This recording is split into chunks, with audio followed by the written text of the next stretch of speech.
kebohongan publik, biar diuji di pengadilan apa betul dia sebagai cucu baginda Nabi besar Muhammad sallallahu alaihi wasallam. Tapi kalau dia hanya mengaku cucu Nabi, mengajak orang untuk sholat, mengajak orang untuk puasa, mengajak orang untuk bersatu, mengajak orang untuk memuliakan ulama, maka kita biarkan.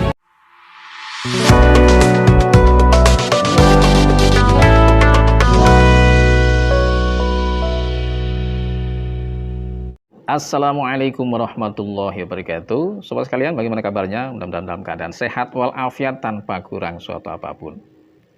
Masih setia mengikuti perkembangan polemik nasab habaib ya. Sudah beberapa tahun, sudah ulang tahun berapa kali polemik nasab habaib ini sepertinya belum juga menemui ujung penyelesaian ya. Kedua belah pihak masih bersikukuh dengan pendapatnya masing-masing ya. Tentunya dengan segala kelemahan dan kelebihan dari masing-masing pihak, baik pengisbat nasab ba'alawi maupun pembatal nasab ba'alawi. Ada video yang menarik dari tokoh sentral pembatal nasab ba'alawi, siapa lagi kalau bukan Syekh Imaduddin bin Utsman Al-Bantani ya. Satu video yang sebenarnya sudah cukup lama, tapi kayaknya masih pantas untuk selalu disimak ya. Karena isinya ini bikin kita bertanya-tanya, maksud dari yang disampaikan oleh Pak Imaduddin ini apa ya? Agak lucu gitu ya.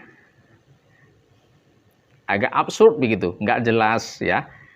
Yang diceramahkan itu isinya nggak jelas. Jadi katanya kalau ada keturunan Ba'alawi, Habib Ba'alawi, ceramah yang bersifat provokatif, yang memantik daripada api permusuhan, api perpecahan, provokator, maka boleh dilaporkan. Dan mungkin ya bahasanya wajib dilaporkan ke pihak yang berwajib ya, biar nanti pengadilan yang memutuskan apakah dia keturunan Rasulullah atau tidak. Kalau dia mengaku cucu Nabi di hadapan publik untuk memecah belah, boleh bagi siapa yang mendengarnya untuk datang ke polisi untuk melaporkan dia melakukan kebohongan publik, biar diuji di pengadilan apa betul dia sebagai cucu baginda Nabi besar Muhammad sallallahu alaihi wasallam. Jadi ini maksudnya bagaimana Pak Imad ya? Yang dilaporkan itu provokatifnya, provokatornya, atau Ba'alawinya sebagai nasab yang diragukan, terutama Anda yang meragukan ya. Jadi ada ambiguitas di situ, ada ketidakjelasan antara apa yang disampaikan, yang dipermasalahkan dengan ending kesimpulan yang disimpulkan ya. Berbicara tentang ceramah yang provokatif dari para habaib. Tetapi ujung-ujungnya suruh melaporkan ke pengadilan, ke pihak yang berwajib, yang nantinya pihak pengadilan yang akan menentukan apakah para habib-habib itu adalah keturunan Rasulullah SAW. Itulah Pak Imaduddin ya, kadang banyak lucunya dibandingkan dengan seriusnya. Saya yakin nih Pak Imaduddin ini seperti para tokoh pembatal nasab yang lain, ada tokoh nasional misalnya Pak Kiai Nur Ihya ya, ada Gus Fuad Pleret ya, atau ada tokoh-tokoh sentral nasional yang lain, tokoh pembatal nasab. Bahkan tokoh yang di daerah pun seperti Pak Suparman Abdul Karim, orang Lampung yang ikut-ikutan secara getol membatalkan nasab Ba'alawi, ini juga kadang lucu-lucu orangnya ya, membuat kita mendapatkan hiburan yang ya lumayan di tengah suasana dan keadaan Indonesia yang semakin gak jelas ya, di tengah himpitan ekonomi yang semakin sulit ya, di tengah kisruh politik yang semakin tidak jelas arahnya, kita masih mendapatkan hiburan yang semacam ini, hiburan yang dipertontonkan oleh para pembatal nasab. Maka kita mengucapkan jazakumullah khair, ahsanal jaza kepada beliau Bapak Imaduddin Utsman atas hiburannya. Cukup menghibur untuk kami dan kami bisa tersenyum walaupun banyak hutang ya.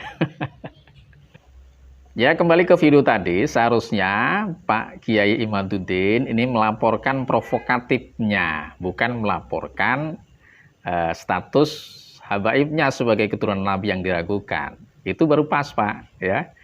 Kalau Bapak melaporkan ke pengadilan tentang status nasabah Alawi, Bapak salah alamat, Pak. Tidak ada pasal di pengadilan manapun di Indonesia yang mengatur tentang nasabah Alawi, tentang nasab baginda Rasulullah SAW. Yang ada juga pengadilan Bapak yang sudah memutuskan tentang batalnya nasabah Alawi. Sampai-sampai Sang Raja Dangdut Rhoma Irama hakul yakin dengan keyakinannya, ya, sampai hakul yakin loh Pak ya. Nah, hakul yakin ini tingkatan yang sangat tinggi sekali, meyakini sampai hakul yakin tentang batalnya nasabah Alawi sampai ke baginda Rasulullah Shallallahu Alaihi Wasallam. Tapi kalau pengadilan tingkat negeri, pengadilan tingkat tinggi, pengadilan tingkat kasasi di Mahkamah Agung, ya tidak ada pasal yang mengatur tentang hal tersebut. Jadi Pak Imad ini gimana Pak? Salah alamat, ya.